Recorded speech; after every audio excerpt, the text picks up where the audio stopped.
Oh, wow. I just love that sweater on you. Where did you get it? Oh, wow. I just love that sweater on you. Where did you get it? Oh, wow. I just love that sweater on you. Where did you get it?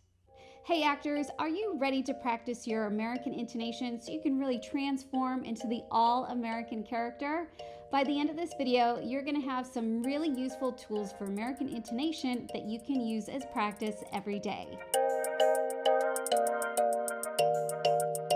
And of course, for all my very best tips, make sure you subscribe to my channel and hit that notification bell so you can be notified every time a new video comes out. Now, American intonation is probably one of the hardest things to master in the American accent, and that's because it's deeply embedded into how we communicate. And that's why we need to practice so it becomes a habitual part of our communication when we're performing with the American accent. So let's get started and let's dive into just a few different key things you need to know about American intonation. So there's a few different types of intonation, and we're going to use the same line of text so you can really notice the difference of intonation within the same words. The declarative tone is the tone that you want to use for your statements, and that's when the pitch is going to go down at the end of your statement.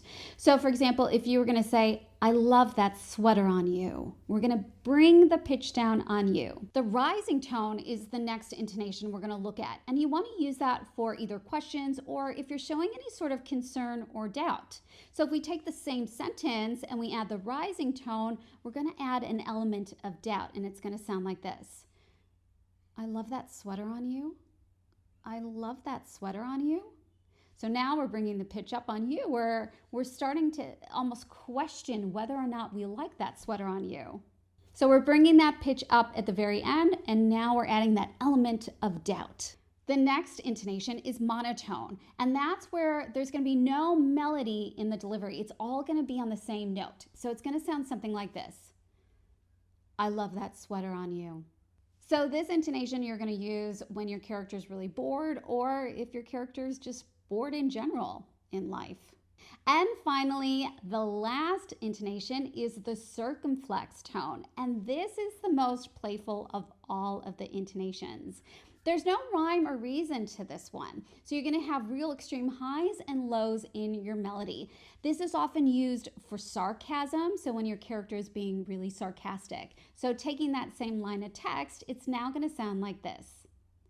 "I love that sweater on you," or "I love that sweater on you." So you can hear I'm being really playful with the circumflex tone.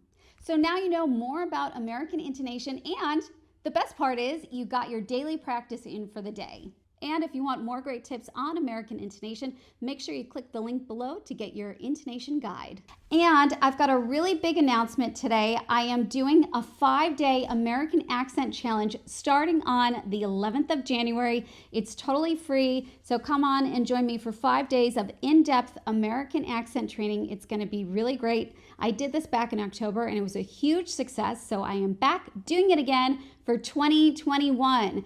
So if you want to join me for the 5-day Master the All-American Accent Challenge, all you need to do is click on the link below or go to katherinebeck.com/challenge to register. Now, if you didn't catch my last video, that was also on American intonation. That's coming up next, so make sure you stay tuned for that.